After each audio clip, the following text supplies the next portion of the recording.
এখানের মধ্যে তুমি যদি সিলেবাসটা ভালো করে দেখো, এই পোর্শনটার মধ্যে তুমি যদি তাকাও, তো এখানের মধ্যে কি আছে? Part 5 and part 6 of the constitution. তো part 5 and part 6 of the constitution তুমি যদি টিসিএস টিপিএস এর মেইন সিলেবাসটা অ্যাপ্রোচ করতে চাও, সো আমি রেফার করুন যে এখান থেকে স্টার্ট করো। সরি, এখান থেকে না, এখান থেকে। আগে তুমি পার্লামেন্ট এন্ড স্টেট লেজিসলেচার পড়বা, কারণ এখান থেকে তোমার union government and state government বেরিয়ে হইতেছে। সো এই পোর্শনটাকে কভার করো, দেন এটা, তারপর তুমি এটা করো, তারপর তুমি জুডিশিয়ারি যাই। তো আমি এই পোর্শনটা ওয়ান বাই ওয়ান ডিল করুন, ঠিক আছে? তো এখানে আমাদের প্রত্যেকটা টপিক যেমন ডিসকাস করুন, আজকে স্টার্ট করতেছি আমি ইউনিয়ন লেজিসলেচার, যেটা হচ্ছে তোমার পার্লামেন্ট। ওকে, তো একটা সুন্দর ডিসকাশন রাখুন। চলো স্টার্ট করি। দেখো, এখানে একটা বিগিনিং দ্য ক্লাস আমি একটা ফান ফ্যাক্ট দেবো। আমরা ন্যাশনাল যে তিনটা তোমার মেইন পিলার আছে, ঠিক আছে না? কি কি পিলার? ফার্স্ট অফ অল তোমার legislature, then executive, and then judiciary. তো এই তিনটা কিন্তু একটা একটা থেকে সেপারেট চলে। 26 জানুয়ারি 1950-তে আমরা যখন ইন্ডিয়ান কনস্টিটিউশন এনেক্ট হয়েছিল, তখন মানে ডে রিপাবলিক ডে যেটা আইতাছে আমরা, এর 2 দিন পরে 28 জানুয়ারি 1950-তে কি হয়েছে? আমরা সুপ্রিম কোর্ট এস্টাবলিশমেন্ট হয়েছিল। তখন সুপ্রিম কোর্টের লেগে আলাদা কোনো ডেডিকেটেড বিল্ডিং আসতো না, বা সুপ্রিম কোর্টের আলাদা কোনো প্রেমিস আসতো না। Supreme court was started actioning or functioning in the old building of parliament. Okay, তো ওই ওল্ড পার্লামেন্ট বিল্ডিং এর মধ্যে সুপ্রিম কোর্ট তখন কাজ করতো। তো এটা একটা ফান ফ্যাক্ট আর কি, ঠিক আছে? জমানে রাখো যে ওল্ড পার্লামেন্ট বিল্ডিংটা কত ইম্পর্টেন্ট আসতো, ঠিক আছে? সুপ্রিম কোর্ট একটা আলাদা ইন্ডিপেন্ডেন্ট বডি হয়েছিল তখন ওই পার্টিকুলার টাইমে, পার্লামেন্টের একটা ব্লকের মধ্যেই কাজ করছিল প্রায় 8 বছর। 1958-এ গিয়েছিল তারা, ডেডিকেটেড নিজের আলাদা ব্লক পাইছে, বিল্ডিং পাইছে। ওকে, তো ফার্স্ট যদি question I, why do we need a parliament? পার্লামেন্টের দরকার কি? পার্লামেন্টের মধ্যে গিয়ে সেটা কারা বয়? India is a democracy, reflection of people will, ঠিক আছে না? Public will. আমরা যে পাবলিক আছে, ঠিক আছে না, আমরা পাবলিকের রিফ্লেকশনই কি হয় এই ডেমোক্রেসিতে শো হয়। Democracy is nothing the representation of ordinary citizen of India, ঠিক আছে? তো এই কথাটার থেকে তুমি এটা কইতে পারো কি, এখানে ভিতরে পার্টিসিপেশন হইব ইন ডিসিশন মেকিং। দেশের মধ্যে যা কিছু ডিসিশন মেকিং হইব, এখানের মধ্যে কারা? পাবলিক, ঠিক আছে না? তারার যে চিন্তাধারা আছে ওইটা যাতে পার্টিসিপেশন এখানে হইতে পারে, ঠিক আছে? কনসেন্ট অফ দিয়ার সিটিজেন, পুরো ইন্ডিয়ার প্রত্যেকটা সিটিজেনের কনসেন্ট থাকতে হইব যে পলিসি মেকিং গুলো এখানে হইব। But why should people decide? কে লিগে বা পিপল ডিসাইড করবো? কে লিগে দেশের নাগরিক ডিসাইড করবো? Because we are living in a democracy. তাহলে কে ডিসাইড করবো? এখানে তো কোনো মোনার্কি চলতেছে না, বা এখন আমরা ইংরেজ আমলে নাই। আজকের থেকে বহু বছর আগে যদি তুমি পিকচার দেখো, কোন একজন লর্ড সাহেব বইয়ে দিছে আপনার ইন্ডিয়ান বইয়ে এসে তাহলে কোন একটা সার্ভিস দিতেছে, তার পাটা পরিষ্কার করে দিতেছে। This was not the time of Indians. এটা কি আসলো? Under colonial rule. तब इंडियन का कुछ नहीं चलता था, उनका चलता था। বাট নাও পিপল লিভ, তখন কি পিপল ফিয়ারে থাকতো, ভয়ে থাকতো of the British government, and didn't agree with many of their decision. তারা অনেক ডিসিশন নিয়ে আমরা মানতে পারতাম না, কিন্তু কিছু করার আসতো না আমাদের কাছে, ঠিক আছে? আমরা ফেড আপ হয়ে যেতাম না, কিন্তু তারা এই সিস্টেমে আমরা চলতে লাগতো। But they faced the grave danger if they tried to criticise this decision.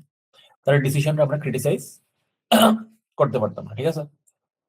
এরপরে কি হয়েছে দেখো, nationalist began openly criticising the British government and make demands. আস্তে আস্তে কি হয়েছে, ইন্ডিপেন্ডেন্ট ন্যাশনালিস্ট মুভমেন্ট চলছিল, এবং 1947-এ গিয়ে আমরা ফাইনালি ইন্ডিপেন্ডেন্স পাইলাম। ফ্রিডম মুভমেন্ট চলছে, চেঞ্জ দিস সিচুয়েশন। এরপরে কি হয়েছে, ফ্রিডম মুভমেন্ট কে লিগে আমরা তারা এই চাপলুসি করতাম, ঠিক আছে? কে লিগে তারা আমরা এরকম সার্ভিস দিতাম, ঠিক আছে?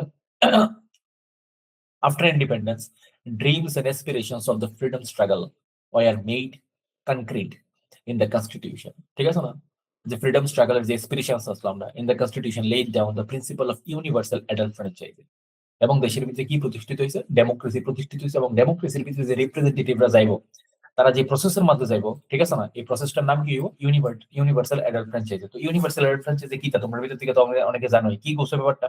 এটা তো যতটুকু জানি ভোট দেওয়ার অধিকার। ইয়েস, ইয়েস, 18 বছর পর্যন্ত যে তারা সবাই ভোট দিতে পারবো, ঠিক আছে না? ইউনিভার্সালি 18 বছর হইলেই তোমার সবাই ভোট দিতে পারবা, কোনো জেন্ডার ডিসক্রিমিনেশন থাকতো না, ঠিক আছে না? তারপর কোনো এখানে হচ্ছে রিচ পোর এর কোনো ডিসক্রিমিনেশন থাকতো না। ওকে, যার বয়স 18 and you are citizen of India, ঠিক আছে না, তো তুমি ভোট দিতে পারবা। ওকে, ইন্ডিয়ান নেটিভ হইলে তুমি কি ভোট দিতে পারবা। আচ্ছা, why do we need a parliament? আবার যদি কোয়েশ্চেনটা আইতেছে, তো অবভিয়াসলি ভাই পার্লামেন্টের মধ্যে তুমি যে রিপ্রেজেন্টেটিভরা পাঠাইবা, তারা কি তো এখানে বইয়া কাজ করতে লাগবে না? To ensure people and their representative in their democracy. তো পার্লামেন্ট এরকম একটা জায়গা যেখানে ভিতরে আমরা আমরা সমস্ত রিপ্রেজেন্টেটিভরা পাঠাই। তো আমি নোটটা ক্রিস্পি বানানোর লেগে আমি ত্রিপুরার এক্সাম্পল গুলোই নিয়েছি, and I belong to Jirania, তো আমি আমার লোকাল এমএলএর পিকচার এখানে দিছি। তো দেখো, পার্লামেন্ট যে জায়গাটা আছে, প্রেসিডেন্ট পার্লামেন্টের বাকি যে তোমার লাইক লোকসভার মধ্যে যে মেম্বাররা আছে এমপির মতো, তাই না? এরকম না। প্রেসিডেন্টের কথা যদি আমি ফার্স্ট অফ অল কই, তোমার পুরোটা পিকচার আমি ক্লিয়ার করতেছি, একবার শো করি দেখছিলি কিটা, এর একটা ডায়াগ্রাম আমি এখানে পুরোটা একটু একটু করে আমি ইলাস্ট্রেট করতেছি তোমাদের। প্রেসিডেন্ট কিটা, এখানে প্রেসিডেন্ট বয়ে থাকবো। আমরা দুইটা হাউস জানো, লোকসভা, রাজ্যসভা। আমরা সিটিজেন অফ ইন্ডিয়া কারে কারে ভোট দিতে পারি? আমরা লোকসভার এমপি ডাইরেক্ট ভোট দিই ইউনিভার্সাল অ্যাডাল্ট ফ্র্যাঞ্চাইজের মাধ্যমে, এবং আমরা স্টেটের যে লেজিসলেটিভ অ্যাসেম্বলির মধ্যে যে এমএলএ আছে তারাও আমরা ডাইরেক্ট ভোট দিই। সিটিজেন অফ ইন্ডিয়া যারা 18+ ইউনিভার্সাল অ্যাডাল্ট ফ্র্যাঞ্চাইজের মাধ্যমে তারারে ডাইরেক্ট ভোট দিতে পারি। রাজ্যসভার মধ্যে যারা যায় তারা কারা পাঠায়? ত্রিপুরা থেকে কয়জন যায় রাজ্যসভাতে? একজন না দুইজন? একজন, লোকসভা 2 জন। প্রেজেন্টলি কে আছে কোসে? রাজীব ভট্টাচার্য। তো এমএলএরা সিলেক্ট করে পাঠায় রাজ্যসভার এমপি, ঠিক আছে? ওইখানে কিন্তু আমরা ডাইরেক্ট ভোট দিই না, এখানে বলছি আমরা রিপ্রেজেন্টেটিভরা ভোট দিয়ে রাজ্যসভাতে পাঠাই। ওকে, ইন দ্য আদার হ্যান্ড দেখো, এমপিরা তো আমরা ডাইরেক্ট ভোট দিই, তাহলে বিপ্লব দেব, ঠিক আছে, আমরা ওয়েস্ট ত্রিপুরা কনস্টিটিউশন থেকে, এবং আরেকজন আছে তোমার কৃতিদেব বর্মন মনে হয় না, তারা জায়গা লোকসভাতে ডাইরেক্ট। ওকে, কৃতিদেব বর্মন। এবার শোনো, প্রেসিডেন্টেরও তো ইলেকশন হয়। আমরা পার্লামেন্টের ভিতরে ভয় কারা কারা? পার্লামেন্টের 3টা পার্ট, পার্লামেন্টের লোকসভা আছে, রাজ্যসভা আছে, এন্ড পার্লামেন্টের ইন্টিগ্রাল পার্ট হচ্ছে কি president. Okay, president is not a MP of either house, president কোনো হাউসের এমপি না। প্রেসিডেন্টও আমরা ডাইরেক্ট ভোট দিতে পারি না। প্রেসিডেন্টের কারা ভোট দিব? আমরা এমপিরা ভোট দিব এবং এমএলএরা ভোট দিব, তারা মিলে সেটা প্রেসিডেন্টের ইলেকশন করে। তো আই হোপ ডায়াগ্রামটা পুরো এখন ক্লিয়ার তোমার সামনে, এখানে কোনো কনফিউশন কারণ, পুরো আন্ডারস্ট্যান্ডিং ক্লিয়ার হয়েছে? ওকে, লাগাই। এবার দেখো, আবার যদি question same, why do we need a parliament? Same, to select the national government. কারণ এই লোকসভা থেকেই তো কিতাব বেরিয়ে যাবো, তোমার ন্যাশনাল গভর্নমেন্ট বেরিয়ে যাবো না? তো পার্লামেন্ট যদি না থাকতো লোকসভা, না থাকতো প্রেসিডেন্ট, না থাকতো রাজ্যসভা, পুরা সিস্টেমে বিগড়ে গেল বলে, ঠিক আছে? এটা হচ্ছে সব থেকে আপার কি লেজিসলেটিভ বডি অফ ইন্ডিয়া, ঠিক আছে না, সেন্ট্রাল লেজিসলেটিভ বডি। এবার ন্যাশনাল গভর্নমেন্ট এখান থেকে বেরিয়ে যাবো লোকসভা থেকে, to control guide and inform the government. Continue কি হইব? গভর্নমেন্টের যখন বেহেস চলবো, ঠিক আছে না? কারণ এই লেজিসলেটিভ যারা আছে এখানে ভিতরে এমপিরা, তার থেকে কি বেরিয়ে যাবো? এক্সিকিউটিভ বেরিয়ে যাবো। এক্সিকিউটিভ মানে কি? তোমার মিনিস্টাররা। এমপিরা থেকে তো মিনিস্টার হইব না? তো মিনিস্টাররা সবসময় যখন লোকসভাতে যাইবো তারা অ্যাকাউন্টেবল থাকবো আরো বাকি সবার কাছে, বিকজ প্রত্যেকটা এমপি, ঠিক আছে না, এখানে ভিতরে তোমার অপোজিশন দিকেও এমপি আছে, সবাই তো মিনিস্টার হইতে পারে না। গভর্নমেন্ট কারা ফর্ম করে? গভর্নমেন্ট তো এমপি ফর্ম করে না। গভর্নমেন্ট কারা ফর্ম করবো? যারা মিনিস্টার হইব, তারা গিয়েছিল গভর্নমেন্ট অফ ইন্ডিয়া চালাইবো, ঠিক আছে না, মিনিস্টার্স। সো এই মিনিস্টাররা সবসময় অ্যাকাউন্টেবল কই থাকবো? লোকসভার ভিতরে গিয়েছিল তারা কোয়েশ্চেনিং এ আনসার দিতে লাগবো, ঠিক আছে, to control guide and inform the government. তো লোকসভার ভিতরে যখন গিয়েছিল অ্যাকাউন্টেবল থাকবো for minister the government of India, তো কন্ট্রোল করা যাবে গভর্নমেন্ট অফ ইন্ডিয়ারে, গাইড করা যাবে এন্ড ইনফর্ম করা যাবে যে গভর্নমেন্টরে পুরো দেশের মধ্যে কি চলতেছে। The Indian government will be informed by each and every part of India. By hmm? By the MPs of India, ঠিক আছে নি কথাটা? যে গভর্নমেন্টের প্রত্যেকে যে মিনিস্টাররা আছে দেশের বিভিন্ন জায়গা থেকে যে এমপি রাইট আছে, সবকিছু এখানে ভিতরে লোকসভায় ডিসকাশন হইব, এন্ড যে মিনিস্টার যারা চালাইতেছে, মিনিস্ট্রি যারা চালাইতেছে, সবকিছু অ্যাবাউট তারা অ্যাওয়্যার থাকবো এন্ড ইনফর্ম থাকবো, ঠিক আছে? And ultimately it is the law making body of India, ঠিক আছে না? এখান থেকে ল হইব।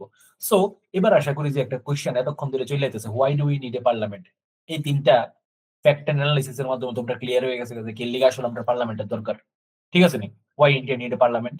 বিকজ অফ দিস 3 রিজনস, ঠিক নি? আর এটার কম্পোজিশনটা কেমন হইব? এটা হচ্ছে এটার কম্পোজিশন, এমনি করে করব আমরা এটার কম্পোজিশন পার্লামেন্টের, ক্লিয়ার? হ্যাঁ স্যার। এবার দেখো, in India Democratic political system, parliament অকুপাইজ A preeminent and central position। মানে কি হইতেছে? ইন্ডিয়ান ডেমোক্রেটিক সিস্টেমের মধ্যে আমরা যে পার্লামেন্টে আছে, এটা আমি নিউ পার্লামেন্টের ফটো দেখাইতেছি কারণ ক্লিয়ার আমরা এখন পার্লামেন্ট আপডেট হয়ে গেছে। তো it's behave like a solar system, এটা সেন্ট্রাল পজিশনে থেকে সেটা সমস্ত কিছু এটার আশেপাশেই ঘুরতেছে, ঠিক আছে? দেখছোই তো কেমনি এটার দিকে সেটা সমস্ত কিছুটার থেকে ডিরাইভ হইতেছে। Okay, we adopted of the parliamentary form of government from the Westminster, মানে ইউকে সিস্টেম থেকে। তো এটার থেকে একটা প্রিলিমসে কোশ্চেন আইতে পারে এবং বিভিন্ন জায়গা থেকে কোশ্চেন আইও যে আমরা এটা করতে অ্যাডপ্ট করছি যে পার্লামেন্টারি সিস্টেমটা, ব্রিটিশ এত বছর আমরা এখানে কাজ করে গেছে, সো এটা লোক আমরা use to, and that's why we adopted the parliamentary system from UK. Clear? Parliament is the legislative organ of the union government. স্বাভাবিক। এবার দেখো আর্টিকেল 79 থেকে 122 যেটা পার্ট 5 এ আছে অফ ইন্ডিয়ান কনস্টিটিউশন, এখানে ভিতরে পার্লামেন্টের অর্গানাইজেশন, পার্লামেন্টের কম্পোজিশন, পার্লামেন্টের ডিউরেশন, পার্লামেন্টের অফিসার্স, পার্লামেন্টের প্রসিডিউরস, পার্লামেন্টের প্রিভিলেজেস, পার্লামেন্টের পাওয়ার সব কিছু এখানে ডিসকাসড আছে। আমরা কিন্তু পার্ট 5 এর ভিতরে কইছিলাম নি পার্লামেন্ট আছে, আমরা ইউনিয়নের প্রত্যেকটা জিনিস আছে পার্ট 5 এ, এন্ড স্টেটের প্রত্যেকটা জিনিস আমরা কই আছে পার্ট 6 এ। ওকে, আর্টিকেল গুলো আমরা নিয়ে এসে এক্সটেন্সিভলি ডিসকাস করব 26 অফ জানুয়ারি, ঠিক আছে। আর এখানে ভিতরে আমরা 79 থেকে 122 মানে পার্লামেন্টের সমস্ত কিছু এখানে আমরা করে লিখতেছি। তো এখানে যে আর্টিকেল গুলো আমরা ফিরে যাবো গো থ্রু করুম, ঠিক আছে। যদি একটু নোটিসে রেখো, লাগলে পেন পেপার লয়ে বইয়ে কিছু লেখা চললো। ওকে, যেটি যেটি তোমার দরকার পড়বো। এবারে দেখো organisation of parliament.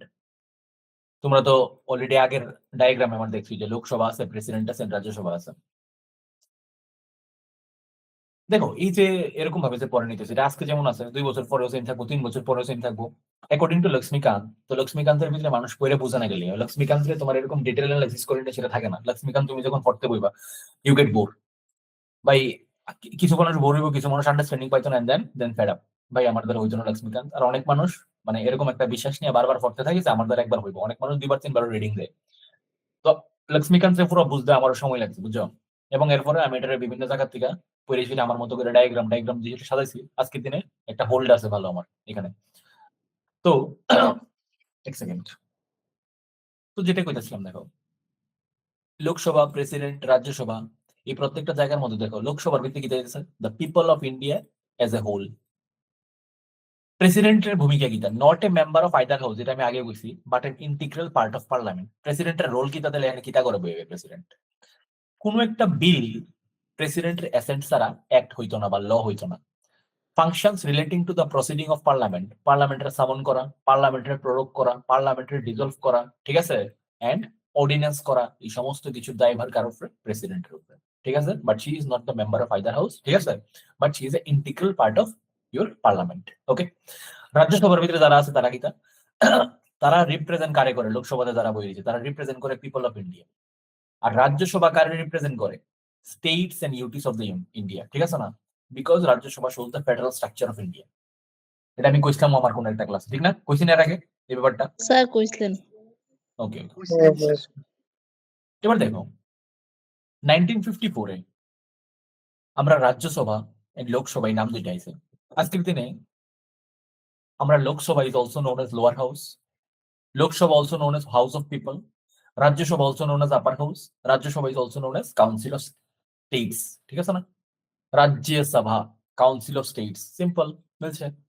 Lok Sabha house of people, this is lower house and this is the upper house. কই থেকে এই মডেল আমরা রুট করছি already sir, Westminster type of আমরা কইছি ব্রিটেন থেকে, ঠিক আছে না। Because framers of the constitution relied on British pattern, ঠিক আছে না। ব্রিটিশ প্যাটার্ন উপর রিলাই করেছিল আমরা পার্লামেন্টের কম্পোজিশনটা করছি। Parliamentary form interdependence between the legislative and the executive organs. কারণ কি লিগা লেজিসলেটিভ আর এক্সিকিউটিভ অর্গানের মধ্যে একটা ইন্টারডিপেন্ডেন্স থাকে, বিকজ এক্সিকিউটিভরা তো এখান থেকেই বেরিয়ে হইতেছে, যে মিনিস্টাররা আছে, মিনিস্টারস আর অলসো এমপিস। ওকে, প্রেসিডেন্টের পার্লামেন্ট কি করে, like crown in parliament in Britain, ব্রিটেনের ভিতরে ক্রাউন আছে না, তাই না, এখানে প্রেসিডেন্টের রোল নিভায়, ঠিক আছে না। কিন্তু আমরা ইন্ডিয়া কি একটা রিপাবলিক না। What is the meaning of Republic, আমরা প্রিয়াম্বলে লেখা আছে তো ডেমোক্রেটিক রিপাবলিক আছে না। রিপাবলিক মানে কি, যে হেড অফ দ্য স্টেট যে থাকবো, হ্যাঁ মোনার্ক হইতো না, হ্যাঁ কি হইব, হ্যাঁ রিপ্রেজেন্টেটিভ, হ্যাঁ ইলেক্টেড হইব, নট এ সিলেক্টেড পারসন, ঠিক আছে। এখানে ভিতরে তো কি চলতেছে, ক্রাউনের পরে ক্রাউন আইতাছে, ঠিক না। তো আপনারও যে প্রেসিডেন্টের রোলটা অনেকটা ক্রাউনের মতোই, ওকে, বাট আমরা কি রিপাবলিক, বিকজ আমরা এখানে ইলেক্টেড পারসন, ঠিক আছে, দ্রৌপদী মুর্মুর ইলেকশন হয়েছে, ওকে, ঠিক না। মানে ডিফারেন্সটা বুঝো তো, ক্রাউনের মধ্যে আমরা প্রেসিডেন্টের মধ্যে ডিফারেন্স কিটা, ক্লিয়ার। হ্যাঁ স্যার। আর এখানে মনার্কি, আর আমরা এখানে তো অবভিয়াসলি আমরা রিপাবলিক, ওকে। আর ডেমোক্রেসি কিটা, রিপাবলিক আর ডেমোক্রেসির ভিতরে ডিফারেন্সটা এটাই। ডেমোক্রেসি হইতেছে কি আমরা এখানে যে ভোটিং এর মাধ্যমে তুমি রিপ্রেজেন্টেটিভ পাঠাইতেছো লোকসভাতে, তোমার স্টেট লেজিসলেচারে, this term is known as democracy. আর রিপাবলিক কি, the head of the state কেমন আইতাছে, the head of the state কি তোমার ইলেক্টেড হয়ে আইতাছে নাকি head of the state selected or nepotism হয়ে আইতাছে, একজনের পর একজন, ক্লিয়ার। নেক্সট, কোনো হায়ারার্কি নেই আমাদের এখানে, ঠিক আছে, যে একজনের পর একজন আইবো, নট হায়ার, এনি হায়ার নেই, আমরা ইলেক্ট করেছিলাম আমরা প্রেসিডেন্টের পাঠাই। আমেরিকাতে কি হয় দেখো, আমেরিকার ভিতরে প্রেসিডেন্সিয়াল ফর্ম অফ গভর্নমেন্ট চলে, lay stress of the separation of the legislative and the executive organ. মানে কি তারা এখানে লেজিসলেটিভে যারা যারা যায়, মানে আমেরিকান কংগ্রেস, ঠিক আছে, আমেরিকান সেনেট, ওইখানে যে রিপ্রেজেন্টেটিভটা যায় এটিও তোমার অর্ডিনারি সিটিজেন অফ ইউএসএ, তারা ভোট দিয়ে পাঠায়। আর এক্সিকিউটিভ অর্গান লাইক ট্রাম্প, ওইটার ইলেকশন আলাদা হয়। আমরা এখানে যেমন কি হয়, এমপি থেকেই বাইরে মিনিস্টার হয়, তারা এখানে এমন হয় না। তারা এখানে এমপি তারা এমপির কাজ করে, মিনিস্টার তারা মিনিস্টারের কাজ করবো। বুঝছো কি আলাদা system? American president is not regarded as the constituent part of the Congress. তারা এখানে যে তোমার লোকসভা আছে, ঠিক আছে, আমেরিকান প্রেসিডেন্ট ডোনাল্ড ট্রাম্প ওইটার কোনো পার্ট না। এক্সিকিউটিভ আলাদা ইলেকশন হয়, আর যে তোমার রিপ্রেজেন্টেটিভ আছে তারা আলাদা সিলেকশন হয়। বুঝো? ক্লিয়ার? এমপির আলাদা ইলেকশন, আর যারা এক্সিকিউটিভ আছে তারা আলাদা ইলেকশন। কিন্তু আমরা এখানে কি হয়, আমরা আর ব্রিটেনের এখানে যেখানে তোমার পার্লামেন্টের ভিতরে গিয়ে সেটা এমপি হইব, তার ভিতর থেকে কি হইব, অটোমেটিকলি এখান থেকে এক্সিকিউটিভ বাইরে হইব, মিনিস্টার বাইরে হইব। বাট ইন আমেরিকা তার ইলেকশন আলাদা, এক্সিকিউটিভ ইলেকশন আলাদা। Clear? So Donald Trump is an MP? No, Donald Trump is not an MP or part of Senate, part of Congress. Donald Trump is a president. Okay? Then like executive. Clear? So তার is a government system that কি কয় executive form of government বা presidential form of government. Clear?